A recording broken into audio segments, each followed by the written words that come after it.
మనుషులు బంధకంలో లేక అగ్నిలో చూచున్నాను.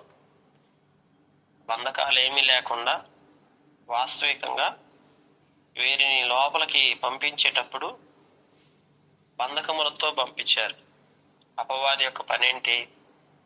అనేకమైన బంధకాలతో మనల్ని బంధించి మన యొక్క జీవితాన్ని వ్యర్థపరచడానికి, మన జీవితంలో నష్టపరచడానికి అనేక రీతులుగా బంధకాలు వేస్తూ ఉంటారు. బంధకాలు తెంచేది దేవుడైతే బంధకాలు వేసేది అపవాది. అందుకే పౌలు శీలను బొండ వేశారు, బంధకాలతో బంధించారు. కానీ దేవుడు ఏం చేశాడు? అదే బంధకాలని తెంచివేస్తూ వచ్చాడు. ఈరోజు నీ జీవితంలో అనేకమైన బంధకాలు ఉంటాయి. బంధకాలు వేసేది అపవాది అయితే బంధకాలను తెంచివేసేది పరమ తండ్రి అయిన దేవుడు. కనుక దేవుడు ప్రతి బంధకములను తెంచివేసి మనకు విడుదలిచ్చే దేవుడు. ఉదయకాల సంబంధం నీవు అది నమ్మాలి. నీవు నమ్మినప్పుడు దేవుడు ప్రతి బంధకాల నుంచి నిన్ను విడుదలిస్తాడు, నిన్ను బలపరుస్తాడు, నిన్ను స్థిరపరుస్తాడు, నిన్ను ఆశీర్వాదకరంగా చేసుకుంటూ వస్తాడు. అందుకే చాలాసార్లు మన జీవితంలో మన ఎదురు ఉన్నటువంటి బంధకాలు, మన జీవితంలో ఏర్పడుతున్న బంధకాల వైపు మనం చూడకూడదు. అలాగే మనం ఏ పరిస్థితుల్లో మన చుట్టూ ఉన్న కండిషన్స్ ను కూడా చూడనంత విశ్వాసం నీలో ఉంటే ఏ పరిస్థితులైనా నిన్ను స్థిరతలో తీసుకొస్తాయి. అందుకే అగ్నిలో చూచున్నాను. ఎవరైనా అగ్నిలో సంచరించగలరా? మనకి కొంతమంది ఈ పురాణాలు, దేవతలు పేర్లు చెప్పి నిప్పుల మీద నడిచారు అని చెప్తా ఉంటారు, పరీక్షించబడ్డారు. ఇక్కడ వాస్తవికంగా మన అన్యజనులైతే అగ్నిని కూడా అగ్ని దేవుడు అని నమ్ముతా ఉంటారు. పంచభూతాలు, అగ్ని, గాలి, నీరు, ఇవన్నీ కూడా భూమి. ఎందుకంటే ప్రకృతిలో మనకున్న ప్రతిదీ కూడా ఏదైతే మనకి అవసరం తీరుస్తుందో దాన్ని దేవతగా, దేవుడుగా మానవుడు నమ్మటం అలవర్చుకున్నాడు. ప్రకృతిలో ఉన్న ప్రతిదీ దేవత ఎందుకు అవుతుంది? సృష్టి దేవుడు కాదు కదా. సృష్టిని దేవుడు సృష్టించాడు దేవుడు. అయితే మనుషులు సృష్టిని దేవతలను చేసేసారు. ఎందుకంటే సృష్టి మన అవసరత తీరుస్తుంది కదా. ఎవరు మన అవసరత తీరిస్తే వాళ్ళు దేవుళ్ళు అయిపోతున్నారు. ఇక్కడ దేవుని వాక్యంలో మనం చూస్తూ వచ్చినప్పుడు అగ్నిని కూడా లోకము దేవుడుగా భావించుకొని ఉంటుంది. అగ్ని ప్రియమైనటువంటి వాళ్ళరా, సమస్త మానవాళికి అగ్నిని గురించిన ప్రయోజనం ఎంత ఉందో అగ్నిని గురించిన నష్టం కూడా అంతే ఉంది. అయితే ఇక్కడ అగ్నిలో పడవేశారు. 7 అంతల పెంచిన అగ్ని, అంత పెద్ద అగ్నిలో మరి వీళ్ళు ఎలా ఉంటున్నారంటే, బంధకాలు ఎంతగా తెగిపోయినాయి అంటే అసలు వారికి ఏ హాని లేకుండా సంచరించడం చూస్తున్నారు. అటు ఇటు తిరుగుతున్నారు వాళ్ళు. అక్కడ సంచరించడం అంటే నడుస్తున్నట్లే కదా. పెద్ద లెంత్ అయి ఉంటది. అక్కడ ఆ భాగం అంతా కూడా ఏం చేస్తున్నారు? హాయిగా తిరుగుతున్నారు అటు ఇటు. ఈ ముగ్గురుకు తోడు ఇంకొకళ్ళు కనిపిస్తున్నారు, 4. ఎట్లున్నారు వాళ్ళ రూపం చూస్తే? 4వ వాని రూపం చూస్తే దేవదూతల రూపం పోలినది. ఈ ముగ్గురుది మనుష్య రూపం అయితే వచ్చి అక్కడ ఉన్నటువంటి 4వ వారు ఎవరంటే దేవదూతల రూపం. కనుక పరమందున్న దేవదూతని సృష్టికర్త అయిన దేవుడు వారిని అగ్నిలో నుంచి కాపాడడానికి దేవదూతను అక్కడికి పంపిస్తూ వచ్చాడు. నీ జీవితంలో దేవుడు నిన్ను ప్రొటెక్ట్ చేయటానికి, కాపాడటానికి, సంరక్షించడానికి. ఇశ్రాయేలును కాపాడువాడు కొనప్పుడు నిద్రపోడు. దేవుడు నిన్ను కాపాడుతూ వస్తాడు. దేవుడు నిన్ను భద్రపరుస్తూ వస్తాడు. దేవుడు నిన్ను భద్రపరచడం కోసం దేవదూతలను పంపిస్తాడు. ఇప్పుడు దేవతల రూపంలో ఉన్నటువంటి ఈ దేవదూత వచ్చి ఎప్పుడైతే అక్కడ నిలిచిందో, ఆ గుండం దగ్గరికి వెళ్ళి షడ్రకు, మెషకు, అబేద్నెగోలు వాళ్ళారా అని ఆ సంచరించడాన్ని, ఆ స్థితిని అంతా చూసి రాజు పిలవటం మొదలుపెట్టాడు. ఆ యొక్క ద్వారం దగ్గరికి వెళ్ళి పిలిచాడంట, వాకిలి దగ్గరికి వెళ్ళి. వెంటనే వాళ్ళు మహోన్నతుడగు దేవుని సేవకులారా, అంత చక్కటి మాట. మనందరం ఎవరిమి? మహోన్నతుడగు దేవుని సేవకులం. ఎవరైతే దేవుని కొరకు రోషంతో బ్రతుకుతారో, దేవుని కొరకు సాహస కార్యాలు చేయటానికి పూనుకుంటారో, దేవుని కొరకు మహిమ గల కార్యాల కొరకు సిద్ధపడతారో, వారే మహోన్నతుడగు దేవుని సేవకులు. అందుకే ఇక్కడ పరిశుద్ధ గ్రంథంలో మహోన్నతుడగు దేవుని సేవకులారా అని చెప్పి బయటికి రండని, బయటికి వచ్చి నా యొద్దకు రండని పిలవగా అప్పుడు వారు అగ్నిలో నుండి బయలుదేరి వచ్చేశారు.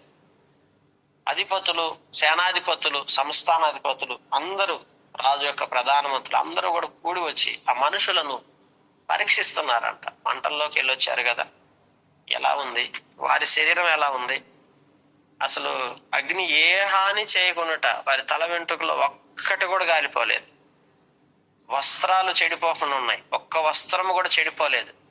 అగ్ని వాసనైనా వస్తుందేమో అని వాసన కూడా చూశారంటండి. వారి దేహాలను మరి తగలకుండుట చూసి. అంటే ఇక్కడ చూడండి, దేహంలో ఉన్న ఏ ఒక్క చిన్న అవయవం కూడా ఏ హాని జరగలేదు. ఎంత భద్రత, దేవుడు ఎంత భద్రత ఇచ్చాడు. నిజంగా ఆలోచిస్తుంటే నీ జీవితంలో దేవుడు నిన్ను ఎంత భద్రపరచగలడు, ఎంత జాగ్రత్త చేసుకొస్తాడు, ఎంత నిన్ను జాగ్రత్తగా కాపాడగలడు, కాచి కాపాడగలడు. ఆలోచించండి. అంత కృపగల దేవుడు ఈరోజు మనం కలిగి ఉన్నాం. అలాంటి గొప్ప దేవుడిని, అలాంటి మహోన్నతుడైన తండ్రిని మనం కలిగి ఉన్నాం. మహోన్నతుడు అంటే అన్నిటిలో అందరికంటే ఉన్నతమైనటువంటి దేవుడు. అందుకే ఒక అన్యుడి నోట ఈ మాట పలికిచ్చాడు, చూసారా, మహోన్నతుడగు దేవుని సేవకులారా అంటే అందరికంటే ఉన్నతుడు. అందుకే దేవుడికి కొన్ని బిరుదులు మనుషుల్లో నుంచే ఆరాధించేటప్పుడు ఆరాధన నుంచి పుట్టుకొచ్చినాయి పదాలన్నీ దేవుడికి. మహోన్నతుడు, మహాగణుడు, నిత్య నివాసి, ఇవన్నీ కూడా పదాలన్నీ కూడా మనుషుల నోటే దేవుని గొప్పతనాన్ని కొనియాడించబడటం ద్వారా ఇన్ని బిరుదులు వచ్చినాయి దేవునికి. మనకి ఇప్పుడు మహోన్నతుడు అనే బిరుదు ఎవరు పెడతా వచ్చారు?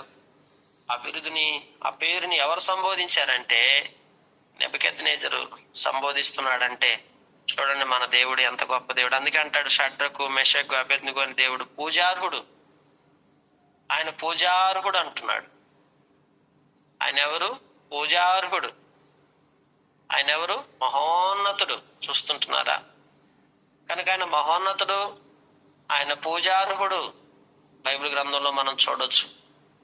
ఆయన తన దూతను పంపి తను ఆశ్రయించిన దాసులను రక్షించను. దేవదూతను పంపించి తన దాసులను రక్షించాడు. దేవుని బిడ్డలారా, ఆయన ఆశ్రయించిన వారిని ఆయన రక్షించే దేవుడు. నీవు ఆయన ఆశ్రయిస్తున్నావా? నీవు ఆయన యందు విశ్వాసం ఉంచుతున్నావా? నీవు ఆయన ఆశ్రయిస్తే, నీవు ఆయన యందు విశ్వాసం ఉంచితే నిన్ను ఏ పరిస్థితుల్లో ఉన్న దేవుడు నిన్ను కాపాడుతూ రక్షిస్తాడు. కనుక నిన్ను ఏ పరిస్థితుల్లో ఉన్నా గానీ అవసరమైతే తన దేవదూతలను పంపి నీకున్న పరిస్థితి నీ వల్ల కాదు, ఇదిగో నా వల్ల కాదయ్యా, ఇదిగో నా జీవితంలో ఇది సాధ్యపడదయ్యా అని నువ్వు ఏదైతే అనుకుంటున్నావో దానిని సాధ్యపరచడానికి మహోన్నతుడగు దేవుడు, పూజార్హుడైన తండ్రి నిన్ను అన్ని విధాలుగా భద్రపరిచి కాపాడటానికి ఆయన నీ కొరకు సిద్ధంగా ఉన్నాడు. అయితే నువ్వు ఆయన ఆశ్రయిస్తున్నావా? ఆయన ఆశ్రయించిన నరుడు ధన్యుడని రాయబడింది బైబిల్లో. ఈరోజు మనుషులను ఆశ్రయించడం కంటే యెహోవాని ఆశ్రయించడం ఉత్తమం. కనుక నరులను ఆశ్రయించి మనం సాధించేది ఏమీ లేదు. నరులను ఆధారం చేసుకొని మనం ఆశీర్వాదకరంగా చేయబడేది ఎప్పటికీ కలగదు. కనుక అందుకంటే రాజులు నమ్ముకుంటూ కంటే యెహోవాని ఆశ్రయించుట, అధికారులు నమ్ముకోవటం కంటే యెహోవాని ఆశ్రయించుట మేలు అంటున్నాడు. ఎందుకంటే మహోన్నతుడైన దేవుణ్ణి ఆశ్రయించారు. ఇప్పుడు చూడండి, షడ్రకు మెషకు అబేద్నెగోలు ఎవరిని ఆశ్రయించలేదు. ఇంకా మా దేవుడు మమ్మల్ని రక్షించడానికి సమర్థుడు. ఒకవేళ ఆయన రక్షించకపోతే చనిపోతాం అంతే, మీరేం చేసినా చేసుకోమని. ఇంకెవరిని ఆశ్రయించలేదు, ఏ ప్రయత్నం కూడా చేయలేదు, మానవ సంబంధమైన ఏ ఆలోచన పెట్టుకోలేదు. దేవుణ్ణి అడిగారు, దేవుణ్ణి ఆశ్రయంగా చేసుకున్నారు. దేవుడు ఎప్పుడైతే వారు ఆశ్రయంగా చేసుకొని నడిచారో దేవుని బిడ్డలారా, వారి జీవితం ఎంతో ఉన్నతంగా చేయబడతా వచ్చింది. అందుకే దేవుని వాక్యంలో మరి ఏ దేవుడు లేడు, ఏ జనుల్లో గాని, రాష్ట్రంలో గాని, ఏ భాష మాట్లాడు వారిలో గాని, షడ్రకు మెషకు అబేద్నెగో అను వారి దేవుని ఎవడు దూషించును వాడిని తుత్తనీలుగా చేసేస్తానని చెప్తూ వచ్చాడు. కనుక శాసనం మారిపోయింది. మన దేవుడు శాసనాలు మార్చగలిగిన దేవుడు. ఒకప్పుడు శాసనం ఏంటి? ఆయన ఒక ప్రతిమను పెట్టి ఆ ప్రతిమను పూజించిన ప్రతి వ్యక్తి తీసుకొచ్చి అగ్నిలో పడతాడు. కనుక ఆ వాయిద్యాలు వాయించే సమయంలో ప్రతి వ్యక్తి వచ్చి ప్రతిమకు సాగిలపడాలి. అట్లాంటిది ఇప్పుడు శాసనం, మరొక శాసనం మారింది. శాసనాన్ని రెన్యూ చేశారు, కొత్త శాసనాలు పాస్ చేశారు. ఏంటి కొత్త శాసనం అంటే, ఈ విధముగా రక్షించుటకు సమర్థుడగు దేవుడు మరి ఏ దేవుడు లేడు. ఇది ఒక అన్యమైన రాజు, మరే దేవుడు లేడు. ఇలాంటి రోజులు రావాలని ప్రార్థించండి. రాజుల హృదయాలు నీటి కాలువల వల్ల తిప్పబడాలి. అధికారుల కొరకు, రాజుల కొరకు మనం బలంగా ప్రార్థించాలి. దేశపు పునాదులు కదలాలయ్యా. రాజులను పట్టుకొనండి అయ్యా. రాజుల హృదయాలు మార్చండి. రాజుల హృదయాలు మారితే శాసనాలు పాస్ అవుతాయి. శాసనాలు పాస్ అయితే దేశ పరిస్థితులు మారిపోతాయి. ఆనాడు వారు చేసిన పనికి ఎట్లుందంటే, వారు ఏ భాషలో గాని, ఏ జనములో గాని ఏది కూడా ఇక అవకాశం లేదు. షడ్రకు మెషకు అబేద్నెగోను దేవుని ఎవడు దూషిస్తాడో తుత్తనీలుగా చేసేస్తాడు. దూషించడానికి వీలే లేదని చెప్పేసి, వాని ఇల్లు ఎప్పుడును పెంట గొప్పగా ఉండవలెను. అంతట నుండి రాజు షడ్రకు అబేద్నెగో వారిని బబులోను సంస్థానంలో హెచ్చించాడు. ఇంకా సంస్థానంలో అప్పుడు ఇచ్చిన పొజిషన్ కంటే ఇంకో మంచి పొజిషన్ లోకి వారిని తీసుకొచ్చేసి, వారే సంపూర్ణంగా ఒక అన్యమైన రాజ్యంలో వీరు ఒక మంచి అధికారంలో ఉండి వీరు హెచ్చించబడి ఇక దేవునికి కూడా మహిమ తీసుకొచ్చారంటే ఎంత గొప్ప భక్తి జీవితం ఇది. ఈ రోజుల్లో ఇలాంటి ఆత్మీయత మనం కనబరచగలుగుతున్నామా? ఇలాంటి పరిశుద్ధ జీవితాన్ని, ఇలాంటి విశ్వాసపు అడుగులు, ఇలాంటి ప్రార్థనా జీవితాన్ని, ఇలాంటి ఆత్మీయతను, ఇలాగ మనం దేవుని ఆశ్రయం చేసుకుని బ్రతకటం, ఇతరులకు మనం మాదిరిగా ఉండటం, ఇవన్నీ మనం చేయగలిగినప్పుడు దేవుడు ఘనపరచబడతాడు.